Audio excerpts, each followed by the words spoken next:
Welcome to the Barger Index. Today we will be discussing Spike Lee's BlacKkKlansman. BlacKkKlansman is based on the book BlacKkKlansman by Ron Stallworth and was written for the screen by Charlie Wachtel, David Rabinowitz, Kevin Wilmot, and Spike Lee. The movie was produced by Jason Blum, Spike Lee, Raymond Mansfield, Sean McKittrick, Jordan Peele, and Sean Reddick. The director of photography was Chase Irvin, and the editor is Barry Alexander Brown.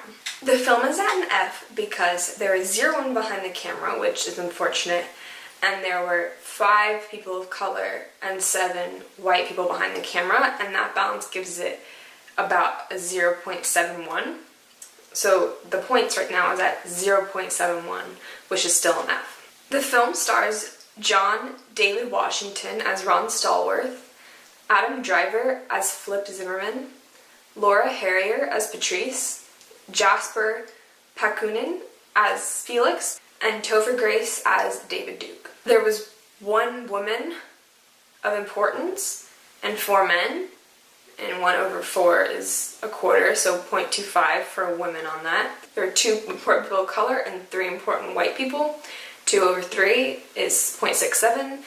Add that together, you get 0.92, and then add that to the previous 0.71, and you get 1.63, so the film is now at a D. As for the Bechdel test, men pass, and women pass to anyone. That's a half point, as mentioned in the first amendment of the Barger Index. People of color pass the Bechdel test, and white people pass the Bechdel test, so that's a whole point. That's 1.5 from the Bechdel test, and you add that to the previous 1.63, and you get 3.13, which is still a D. For the Malcolm-Murray test, Ron, the main character, definitely passes it, which is for both men and people of color since he's a black man. As for Patrice, she does not pass the Malcolm-Murray test, but she does pass the Surrey test because she organizes a bunch of rallies and is a really strong woman and does things on her own that don't really relate to Ron. While no white person passes the Malcolm-Murray test, they do pass the Surrey test. For example, Flip does a lot of stuff on his own to advance the plot. So for the Malcolm-Murray/Surrey test, you get both full points. So that's 2 points, and then you add that to the previous 3.13, and now the movie's at a 5.13,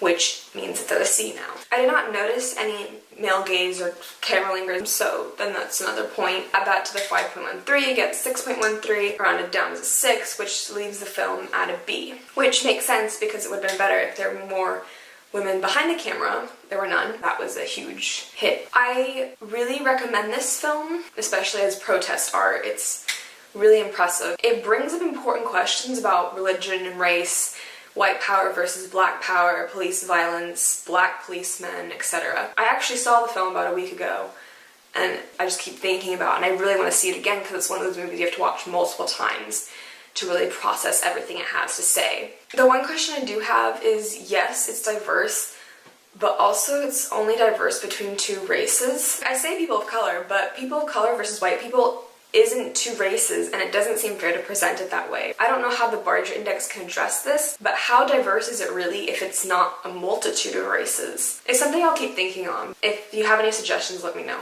See you next time on the Barger Index. Jordan Barger. That's me.